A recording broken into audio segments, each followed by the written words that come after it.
Hola mis queridos amigos, nuevamente con ustedes su doctor Tigre, el que ronca en esta negra noche neoliberal latinoamericana, sudamericana, ecuatoriana, negra noche que de la cual todavía no salimos. Estamos todavía con las rodillas al cuello como la George Floyd en Estados Unidos. Y ahora la novedad es que María Paula Romo está prácticamente con un pie afuera y a punto de terminar toda su vida pública en el Ecuador. El asunto es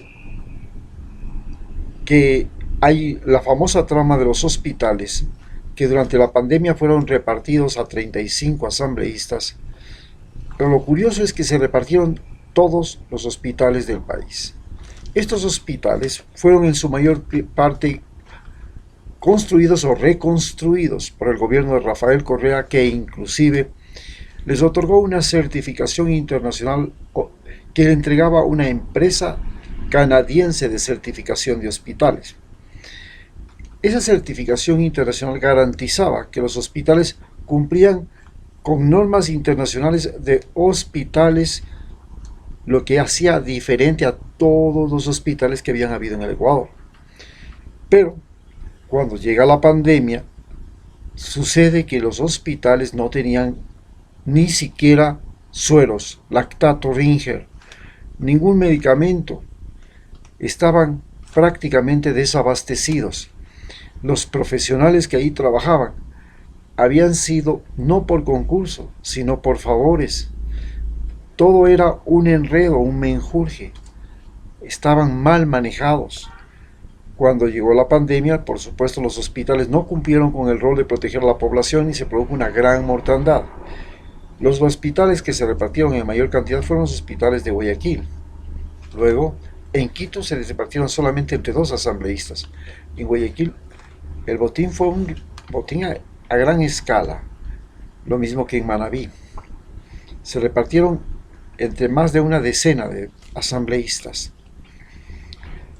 Cuando todo se vino encima, cuando la crisis se presentó, cuando los cadáveres aparecían en las calles, en las casas, cuando la situación era con bombos y platillos y sonaba a nivel global, entonces comenzó a surgir a partir de un asambleísta Mendoza el problema del hospital de Pedernales.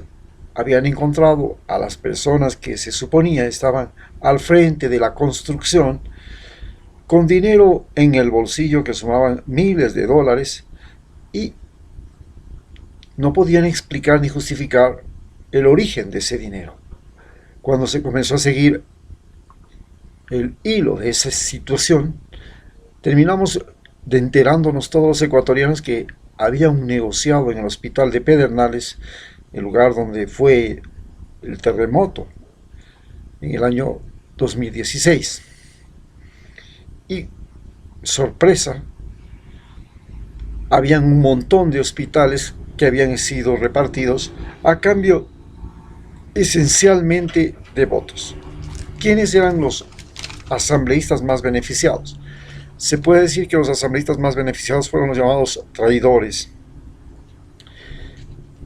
Eran 50 asambleístas de Alianza País que pertenecieron un tiempo y fueron esbirros ladinos de Rafael Correa en su tiempo, hasta que pudieron ser candidatos, y luego, cuando ya llegaron al poder, cuando ya fueron elegidos, se pasaron al lado de Lenín Moreno, abandonando las filas de Rafael Correa, que continuó con su movimiento que se llama Revolución Ciudadana, Compromiso Social. Nosotros se alinearon con Lenín Moreno, que además se tomó todo el partido. En esas condiciones se volvieron cómplices, y junto con ellos la mayor parte de asambleístas de la Asamblea Nacional, que se volvieron encubridores. Hoy, debido a esta cosa, este reparto de los hospitales, que es el factor que va a definir las próximas elecciones, porque eso es imperdonable para todos los ecuatorianos, saber que nuestros familiares entraban a los hospitales y salían muertos, que no nos entregaban los cadáveres que nos pedían dinero para poder entregarnos el certificado de defunción, que no podíamos enterrar a las personas, que mucha gente no llegó enferma de COVID, llegó de otras cosas, pero dentro de los hospitales se contaminaban, que los hospitales fueron muy mal manejados. En lugar de crear áreas específicas separadas completamente de las otras áreas y con médicos que no tenían nada que ver con el COVID, de tal manera que esos médicos no se contaminaran. Por último, haciendo hospitales aparte, como se hicieron en casi todas las partes del mundo. Se hicieron nuevos hospitales solamente para el COVID, empezando por China. China no utilizó los hospitales que tenía. Creó hospitales a una velocidad extraordinaria. En una semana creó hospitales en Wuhan. Y la sorpresa es que acá utilizaron los mismos hospitales para manejar pacientes con COVID y sin COVID, y los que estaban sin COVID terminaron muertos. Ese fue el mal manejo de los hospitales, el mal manejo de la pandemia, y esto se debía, por supuesto, a que no solamente el manejo de los hospitales, había un mal manejo de las compras públicas. Se compraban cosas innecesarias y luego se las vendía a sobreprecio. Muchas de esas compras, como las del Seguro Social, no solamente que se compraron, se pagaron con el dinero del Seguro Social, sino que después fueron a aparecer en la casa de Abdalá Bucaram y se vendían en la calle al doble, triple, cuatro veces más el precio. Habían medicamentos donados por Alemania que inclusive llegaron a venderse en la calle por $2.800.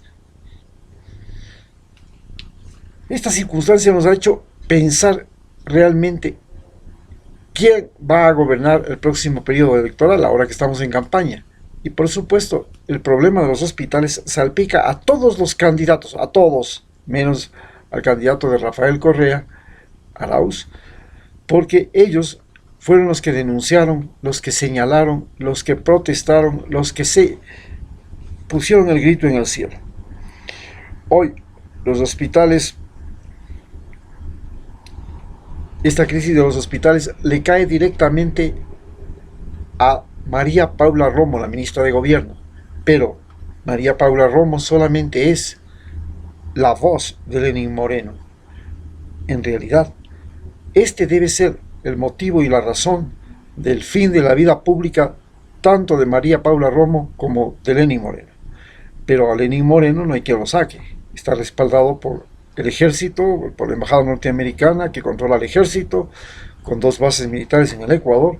Y, por supuesto, María Paula Romo parece que va a ser destituida porque ya existen 125 votos en la Asamblea Nacional para sacársela de encima. Y es que María Paula Romo se ha convertido en, además, la persona que tiene que ver con Abdalá Bucaram, tiene que ver con la repartición de las empresas públicas, tiene que ver con la muerte de aquel ciudadano israelita implicado en el caso de compras públicas para el hospital del IES por el hijo de Abdalá Bucaram.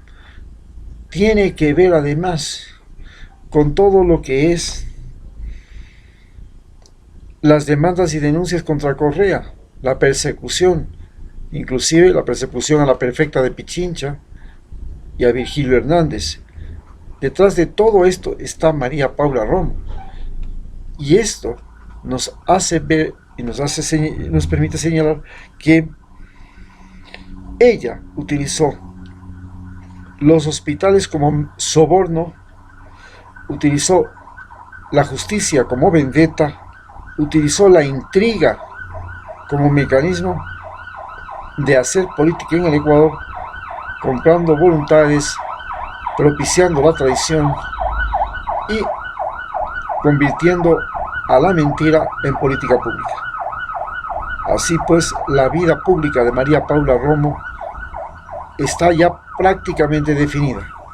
Está en los últimos días de la vida pública y es el anuncio de lo que le va a pasar a Lenín Moreno y lo que le va a pasar a los que fueron parte de esta trama en la que Lenín Moreno se apoyó en partidos como el Partido Social Cristiano, el Partido del Creo, el Partido Alfa Roldosista, que se llama la lista de los que son de Abdalá Bucaram, y otros partidos que en este momento participan en las elecciones, y que esta crisis de los hospitales prácticamente los ha dejado sin piso, sin posibilidades de que puedan hacer un buen papel en las próximas elecciones. La trama de los hospitales define definitivamente cuál va a ser el presidente del Ecuador en los próximos meses. Y está claro que serán aquellos que no estuvieron involucrados en esta repartición de hospitales. También están incluidas la repartición de las empresas públicas e inclusive la repartición de colegios y escuelas unidocentes en las que participan Pachacútec. Tenemos entonces las situaciones muy claras y muy definidas para empezar unas elecciones donde, al parecer, los que estuvieron con Lenín Moreno tienen todas las de perder. Muchas gracias.